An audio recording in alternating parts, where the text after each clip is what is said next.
Black metal is one of the best, assist players in all of music. It's the Steve Nash of metal. Exactly.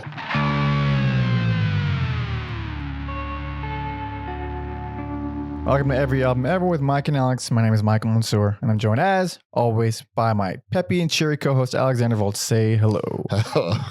This is Every Album Ever, the podcast where we listen to every single album in the world, one artist at a time. That's usually a new discography per episode, except for these EAE singles episodes, where we cover something a little bit newer. And what are we talking about today? Today, we'll be talking about the new album by Liturgy, and I'm not sure how it's supposed to be, pronounced. 93696. That's what we're calling it. Why the fuck not? Yeah.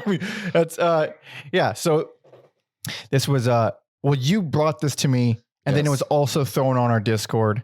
Yes. In our if you go in the Discord, you can suggest shit for us to cover on these short episodes. It's very cool, very fun. Do that. But that already gave me some maybe I should be hearing this thing, whatever this artist thing band is that I've never heard of before. And before we started, you sent me the previous album. Yes. Previous? Did I say previous? Previous album. What the hell was it called? Origin of the Alienate. There we go. Yeah. I did listen to it. I made sure to listen to it before listening to this one. And I was expecting, after hearing that one, very cool, very brutal. It's a very extreme band. I was expecting this album to be like more of that, more of an extension. Not nearly as much as I was expecting. No. Pretty different. Yes, I realize this band has more albums, but they're new to me. And then these two albums are totally different, and that's awesome. Yes, and I have to say, I like this one significantly more than the previous. I agree. I like the previous one a lot, but this is just all sorts of bananas. It is a lot. It's a fucking lot. I mean, okay, if you're not into extreme metal, this is obviously nothing for you here. But and then if you're like a purist, it's not for you either. So I find the purist breeds to be less and less late as more stuff like this comes out. I hear about them even less. Yeah, and also like all those bands they're literally dying. They're literally dead. They're old. Yeah. They're old. Of course they're not going to be around forever. But Liturgy is something. So as much as I really really like this album, I find it to be too much of a good thing. It's a lot. It's a lot, dude. It's 80 fucking minutes, man. It's a lot. I was worried about that too, but I feel like it's done in such a way where I didn't really get too much fatigue. But I agree, it is a lot, though. I'm not going to. So it is paced about as amazingly as it possibly could be for the length. Absolutely, it is. I can't think of very many very long albums that really nail pacing. Maybe some more recent era Swan stuff for sure, but not even all of them. Definitely not all of them. So it's like it's a marathon essentially. And this one, it's like, if you're going to make a fucking 80-minute album, this is how you pace it. Where you like basically halfway through, you take a long break from the intensity and you turn it into something else. And then you go back to the crazy extreme stuff. The thing is, it's still too long. By the end, I'm like, fuck, I don't dislike any of this. It's just, I'm fucking done. This is, we're very, very early into the year, but this is like my favorite newer album that I've heard so far the year. I would be very surprised if this did not make my list by the end of the year. I mean, it's quite good. It's quite good. Yes. It's fucking brutal, dude. I don't know why I've never listened to this band before. Because how did you even hear about them? Because I've never heard of them. Now that we do newer albums, I was just kind of looking at what is anticipated for the upcoming year, and I saw a few places had this on their list, and I read the description, and I'm like, that sounds crazy. Sounds like what we do here. And I listened to the Alimony's album, and I'm like, I think we got to do it. I think this is gonna be something special. It's very good, and it's like, it's okay. Musically, it's pretty unique. Thematically, it's not quite as unique because I mean we have Lingua and we have, I mean, a lot of overlap with fucking Backwash, even though Backwash is hip hop. Yeah. But like not just because both members are trans, but like because the heavy religious overtones and like turning that thing into something very creepy, and then putting in like really pretty angelic choir stuff in the middle of his really harsh brutality. So there's like, we're getting a lot more of that just in music these days. Yes. And you know what? I'm kind of for it. I'm going to make a weird comparison here, but it's like the Into the Spider-Verse movie has like I love the animation in that movie. And now you're seeing a lot of animated movies that look with like the lower frame rate or whatever. Yeah, or doing these like cool like tricks, making it kind of look like a hybrid of different. And like I don't even care, and it's kind of because I think it's just like such a cool, unique thing. And I kind of feel that same way about this wave of like moody religious overtone. It's a cool aesthetic, but it does lose a lot of its punch the more of it I see from different artists doing, because it is ultimately, do I like the songs? Yes, that's all I give a shit about in the end. But there are worse aesthetics, I will say that it's a pretty cool aesthetic overall. Yeah. And yeah, it's just like the black metal thing. It's just like, how many times can people go to this well? Apparently a lot. Black metal is one of the best assist players in all of music. It's the Steve Nash of metal. Exactly. It's because on its own you get the raw, pure, original stuff, and I like some of it, but a lot of it's hard to listen to. But you couple it with just different shit. You couple it with some shoegaze. You couple it with some classical. You couple it with choirs. All of a sudden, it's a juggernaut. Apparently, xylophones work. Yep. Fucking flutes and shit. Yeah, it's a great. No, it's absolutely a Steve Nash of genres. Man, I wasn't expecting to talk about Steve Nash and Into the Spider-Verse, but no, dude, we got to find all the comparisons we can get, because this is very hard to compare. Aside from it being, obviously, if you're not into extreme metal, this will all sound the same to you, and it all sounds the same to you, I'm assuming. But there's a lot of really, really unique things about Liturgy, and more so this about Liturgy, and then also about this album. Since I've only heard 2 albums, a recurring gimmick that they like to do. By the way, it's led by Haela Hunt-Hendrix. There's a band now, not just her. But I don't have all the names in front of me. I don't know too much because I see like on Apple Music there's like 2 people in the essentials. It's a full band now. Oh, yeah, and they're all. I saw their names and I forgot them, and my bad. And you'll probably see them on the screen if I edited this correctly. The gimmick that they do is the CD skipping jitteriness. I don't know how to describe it. Where it's like literally artificially made to sound like it's skipping. Yeah, and it's done a lot. It's not done like towards annoying, but it's like a thing that keeps recurring. It's like part of like the signature, I guess. Yeah, that glitch. There is one song in particular where it works extremely well for me. Where it goes with the rhythm, right? Am I crazy? Let me pull. I liked it because it kind of felt like a buildup to the like glitching. Oh. Where not that it's ever like haphazardly thrown in. Mm-hmm. I don't know what song. Well, to be fair, this is an 80 fucking minute album. I have so many notes. Yes, like things I thought we were just gonna go in order. So when we get to talking about the actual music, there's so many. Because as you can guess, some of these songs are quite long. They're not all long, but they're mostly long, and some of the long ones are very long, like Full On Ruins of Beverus long. And I feel like that's a good point. Like I feel Antigone 2, despite being at the very end, earns the epicness of being like a 14-minute. I felt the complete opposite. That is the one that was like, and that's too far. And we've gone too far, everybody. And I'm tired and I'm exhausted and we've gone too far. And it's one 14-minute song at the very end, too much for me.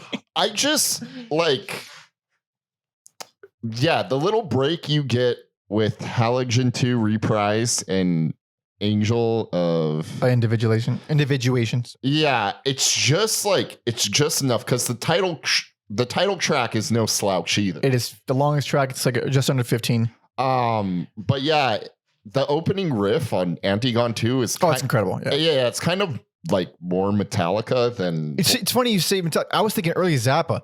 Oh, there you go. And then you know what I was also thinking, I was thinking early Zappa because it's just kind of similar in the way they made progressions. Mm-hmm. But the thing I was actually thinking of, I was literally thinking of Manhattan Rumble by ELO. Not even Zappa, ELO. From their first album, which is my favorite ELO album. I fucking love that album. Yeah. And it's like a really strange instrumental piece. I think that's the song I'm thinking about. I hope I'm not misremembering. But I was like, it just sounds like that song. It's not, it's like, it's still, 60s, early 70s, whatever.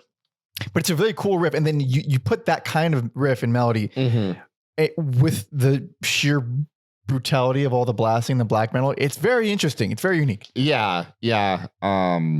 It's just, oh man. And then the Halogen 2 Reprise. Yeah. I wasn't expecting like twangy stuff on this album, which is stupid because I don't think you should expect anything from this. There's a lot of things that happen immediately and they're like, that was weird, and it never happens again. And if we're gonna, might as well just start from the beginning, which is generation spelled all fucking stupid. And I thought it was a play on words. I figured it was from gent, right? Yeah, I figured it. Yeah, that's what I thought it was. I guess you can call it a subgenre. That one, which they've dabbled with in the past, apparently, a full-on hip hop section. It's like, it's not hip hop exactly, but it's like hip hop. They're still shrieking over it, but it's like, they're hip hop section. It doesn't feel that tacky. Yeah, this album less so than on the previous album. Yes, the last album had like full on that annoying ass trap hi-hat sound, and I was like, all right, I'm not into this at all. But here it sounds actually really rad. Yeah, this is kind of more of a cohesive vision, despite being chaotic and all over the place. Yes. I was just like, man, if Bjork made extreme music, it would I wish she would. I really wish she would. It probably would sound like this. Yeah. This the like crazy percussion, like little percussions over almost. I think there's some of that xylophone. There's so many instruments on here. Yeah. And they're all usually, I can't think of any instances where, there's one instance where I don't like it, but it has nothing to do with the instruments. It's just more along with the pacing issue and the length of the album, but I'll get to that later. Because the opener, Daily Bread, which is an intro, it's 2 minutes, but it's just mournful, female vocalizing. I can't tell if there's lyrics, but really pentatonic, almost Asian sounding. And then all these layers come in, and it's really, really fucking pretty. And then it leads right into the generation where it takes that same kind of pentatonic melody and turns it all black metal-y. And oddly enough, a combination you don't hear that much. You don't really hear pentatonic blasting that much. No, you would think it would happen, but at this point. But that song, it's 8 minutes, flies by. It does. And like even the stuff they do towards the end of Degeneration hits just as good as Degeneration. Is that your fucking wrestling background coming in? Degeneration X. Yeah, I sorry. You said it and then I thought it and it just so yeah, that's rad. And then somehow the following track, Kayla, probably Kayla, is more noisy. That's one twang ass opener. Yeah. Fucking almost sitar sounding guitars in that intro. It is, yeah. Very fucking cool. I fucking love that intro. Then it quickly goes, black metal. And then around 2:15, it goes into this really pounding like metalcore section. Yeah, I love the incorporating triumphant metal riffs into this dreary, dark, punishing. Generation has a lot of that. These really powerful anthemic moments. A lot of depth. It never gets those tracks really never get boring. And then you get the first taste of them kind of spacing out the pacing with Angel of Sovereignty, which is appropriately angelic. It's a full-on angel choir. Nailed it. It's gorgeous. It's brief. Yeah. It's a perfect palate cleanser from like the 13 or 15 minutes of like onslaught. You just So it's like a quick breather, and then you get more's coming. so much more is coming.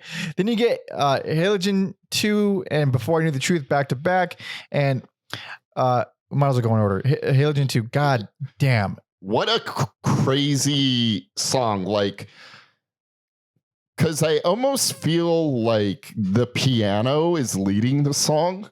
There's a lot of instances where it's an instrument that isn't guitar. Yes. It's either piano or you hear some organs or sometimes it's strings. Something that's not guitar, though. Leading the extreme blasting sections. Yes. Like there's obviously quieter moments, but like that's like the main melody within this cacophony is this piano or string section cutting through.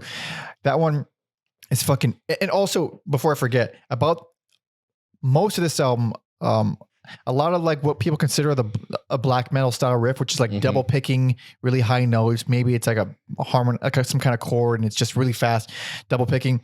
Here, those guitars sound almost like sped up tape. Yeah. It's a very cool sound. I don't know how they got it. And it's like a nice texture that just separates it a little bit from every other extreme metal. It's a nice little layer. You know what else this song does where off the top of my head, I don't think I've ever heard it, is I hesitate to call them clean vocals, but they aren't screaming vocals over blasting. It's kind of like these pleasant vocals, and they may just be like vocalizing stuff. There's maybe like an electronic effect on them, but the like clean vocals over blasting, I was just like, how come no one's done this before? It seems obvious when you put it like that, but I can't think of any examples so much. On Haela 2, it has around 2 minutes 30. That's when it goes into full acoustic blasting, which I've never heard. I've never heard of. It's full acoustic blasting with robot vocals. Yes. That's why I love it. I know, but it's fucking cool. It's not stupid at all. It sounds stupid when I'm explaining it, but it's fucking rad. No words we say can do this album justice. Just go listen to it. It's wild. And you got to be really open to it. Yes. And like extreme, if you don't like extreme metal, it's not going to be pleasant. But, and then after that, we get Before I Knew the Truth, which one of my favorites on the album, if not my actual favorite. It's fucking beautifully succinct. It's 4 minutes of intense brutality, but really melodic, intense brutality. There are some like brighter guitar tones on that song too, and it's crazy to call a 5-minute song one of the shorter songs, but it is, again, it's just like perfectly paced. You need this more digestible track to get you back. Yeah, especially with something this long. And then so one thing that they do based on the 2 albums that I've heard, they did it all over Origin of the Alimonies, and they do it all over here. And it's a thing I don't necessarily like, but it's just part of the style. A part of what creates these giant cacophonous sections is the only thing I can compare it to is repeated rock star closers in the middle of a song. Yeah. Like repeated. Yeah. We all know the rock star finish. Yeah. Repeatedly in the middle of a song. Like repeat, and it's full on blasting. It's really intense. And a lot of times a lot of what makes these songs so lengthy is them doing that a lot. Yes. And that wears on me quite a bit. 100% wears on me. Yeah. I mean, the Melvins like doing it in the beginning. Of the Liturgy likes doing it in the middle. Yep. Every other band likes doing it at the end. It's really what it is. It's really what it is. It's just changing when it happens. It is an interesting thing to tack on in the beginning or middle of your song. Yeah, I don't like any of them. I don't think I like them in any position. I don't like them at the end. I don't like them at the beginning. I fucking just don't. I just wrap it up.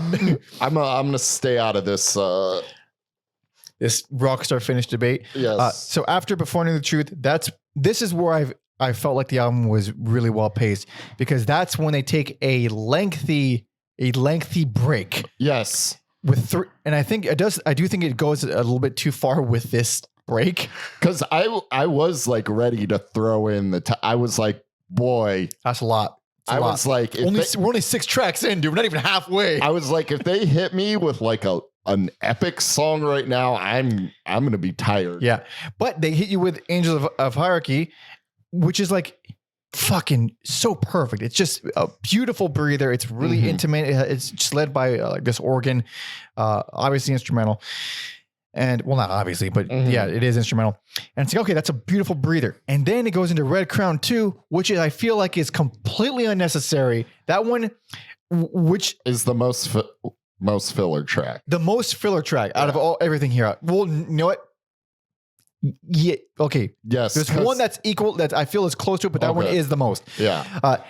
That's Red Crown 2 is what I can only describe as a bunch of Disneyland flutes. I don't know what those are. I could probably look at what instrument that is, but it's a type of flute that you hear in Disneyland and Disney. You know the ones. You know the fucking ones. Not recorders, but different flutes. Yeah, it's that. It's only a minute.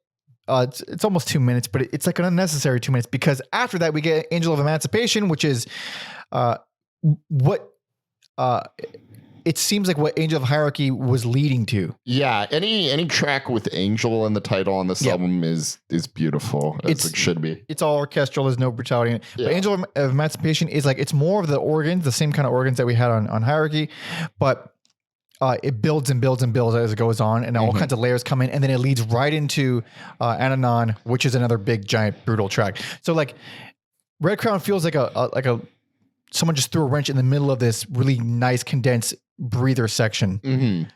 Anon, though, man, yes, it's like this vocal harmony in the intro. Yeah, and do this like jerky guitar riff that's almost like mimicking the vocals. Yeah. Very, very interesting stuff. It's like a really repetitive choir section, really repetitive vocal lines.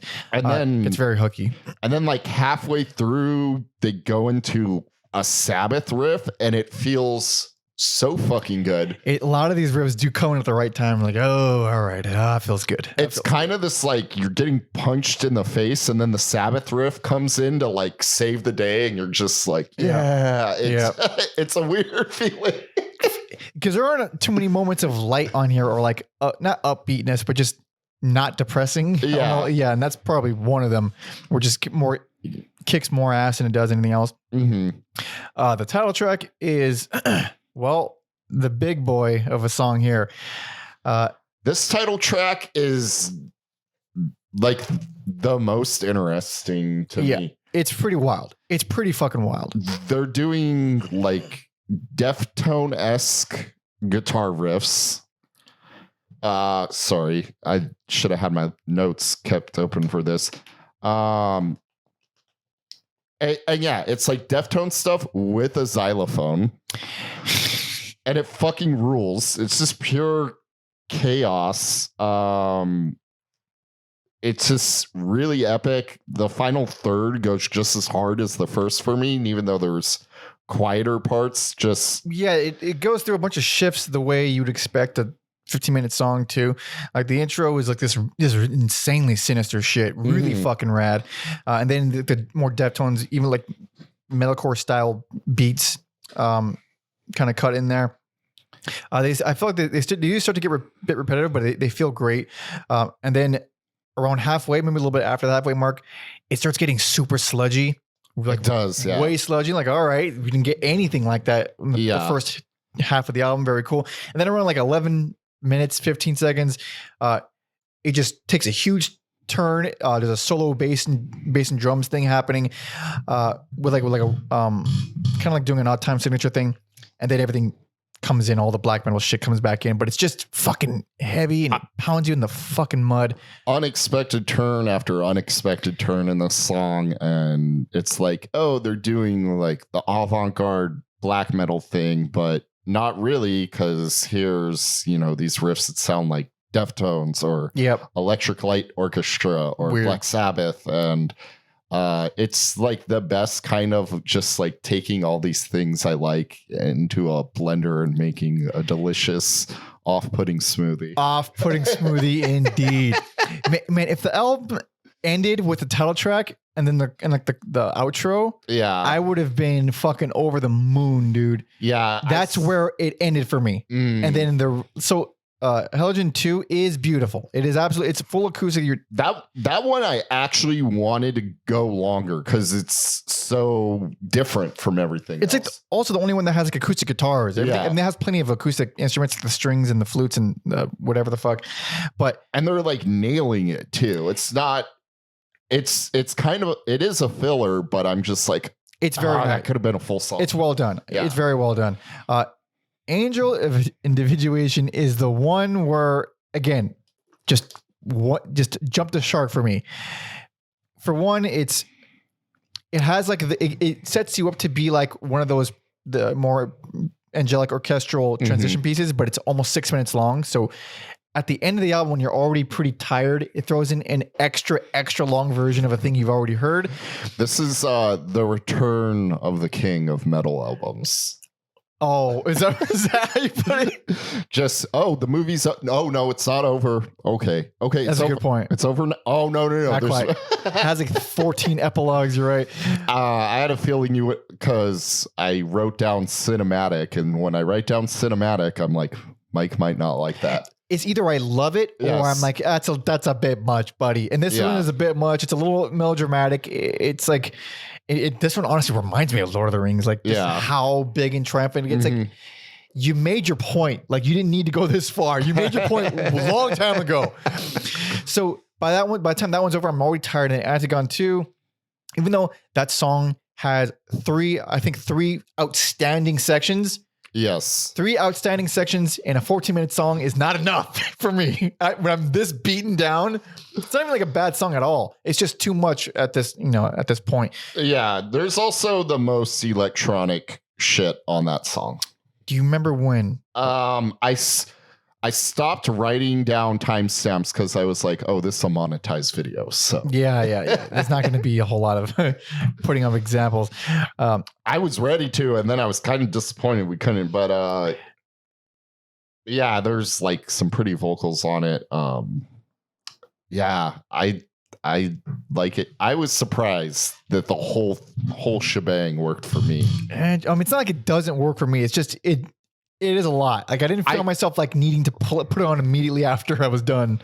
For those of the listeners who listen to our year-end list, I feel like the band was like took all my picks. And then I get my Johan Johansson stuff. I get my metal stuff. I get my weird stuff. Yeah, it actually does have it's like, it's essentially they took our year-end list and just made an album out of it. Yes. For sure.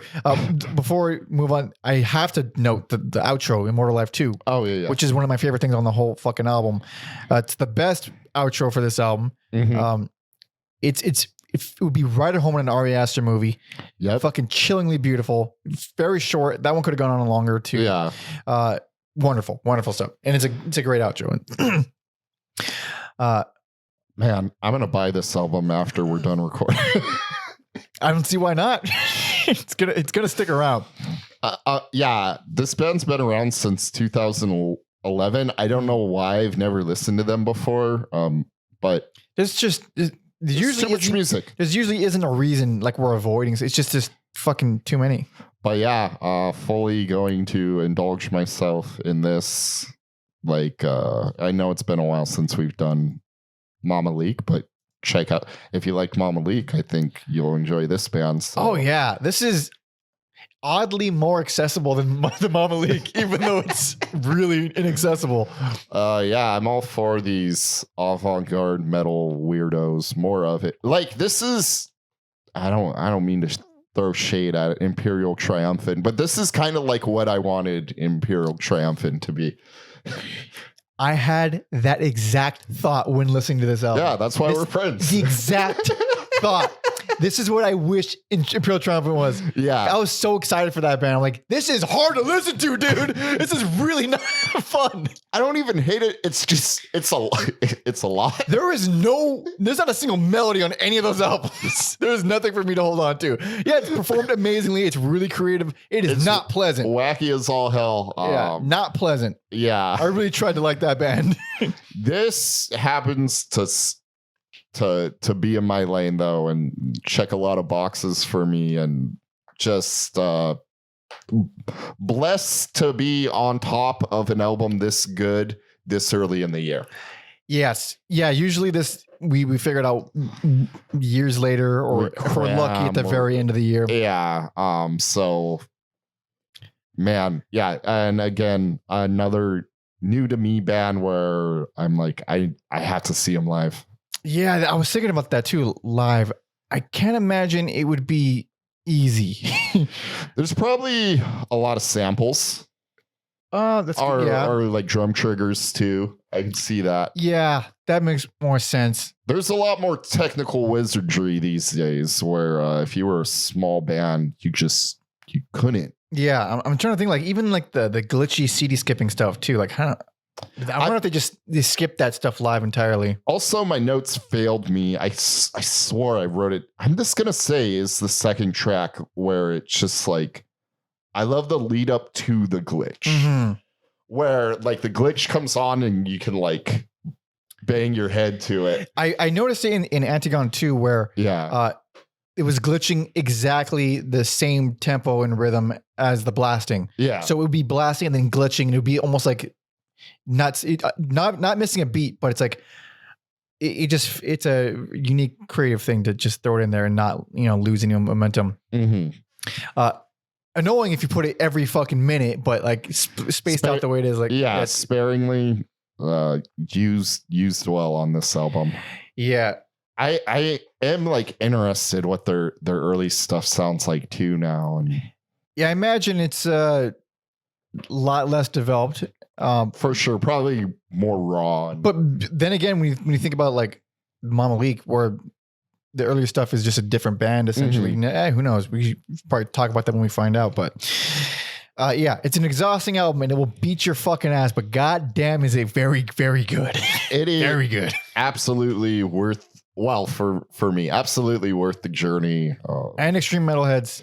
I was really worried about fatigue, and whenever I thought it was going to hit me, they kept me on my toes the entire 120 some minutes. Oh man, no, it's 80 minutes. Oh, 80 minutes. If it was 120 minutes, I would not be. Sorry, I would be getting that confused with a future episode. Oh, it's indeed a future episode. Yeah.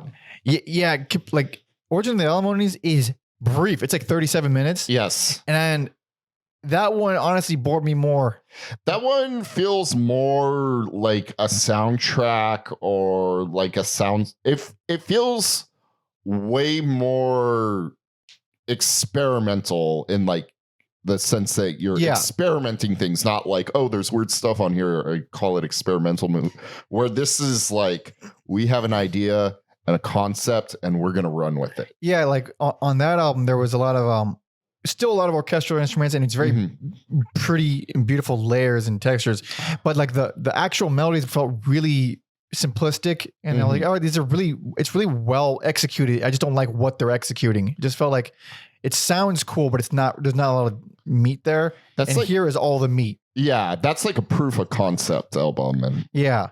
Also, the album cover on Origins is just... Oh, it's a great cover. So good. Awesome cover. Yeah. This cover is cool too, but it's very... it almost looks like a stamp. It's weird. You don't know what you're getting with... You have an idea because of like the gothic sort of... I mean, the font and then the figure of the woman. Yes. You kind of get an idea, but even then, it's still... you don't fucking know these days. You don't know shit. You don't know. It could be that could be a hip hop album for all you know. You know, it actually could. It could take everything I just said back. But yeah, it's rad. If you like extreme metal, you probably should listen. Absolutely should. Yes. High recommendation from me. Yeah, it's it's basically 99% chance it's going to be on both of our lists in the end of the year. There's like, it's hard. It's going to be hard to not. There'd have to be a lot of, well, I don't know. There could be a lot of, I mean, there is already a lot of good stuff coming out this year that has already come out This too. has got strong footing, I guess. It's going to be hard to knock this one out of the Royal Rumble. Oh yeah. But thank you so much for listening and watching and hanging out and yada. If you want to hang out with us further, talk some shit in the comments, tell us we're idiots, do all the things that people like to do. Subscribe if you want to hang out longer. You can also follow me on all social media at Parent Monkey and Alex on Instagram at Every Album Alex. Also, by the time this comes out, I almost forgot to plug it. I did a podcast appearance over at the Sonic Cloth podcast where we had a grand old time reminiscing about underground weirdo hip hop label Anticon, which deep cut features very early atmosphere, features rappers Sage Francis, Doze One, who worked with Mike Patton. So I'm going to suggest our listeners head over to the Sonic Cloth podcast. Hell yeah, brother. He's very nice, said very flattering things about our podcast in the opening. Even let me do a Manscaped plug. And oh shit. So yeah, I got to plug that too. Many thanks. Don't forget to support our boy Tom Osman, our history man, who does a lot for us. TomOsmanSounds.com for all his music. He just put out an album with Existent Non-Existent called Industrial State of Mind. It's brutal. If you like brutal, check it out. As well as his Substack, TomOsman.substack.com, where he writes about music and he interviews really fucking great musicians. Sometimes he gets them for the pod. Good dude, good stuff. Hell yeah. And last but not least, Patreon, baby. Patreon.com/everyalbumever.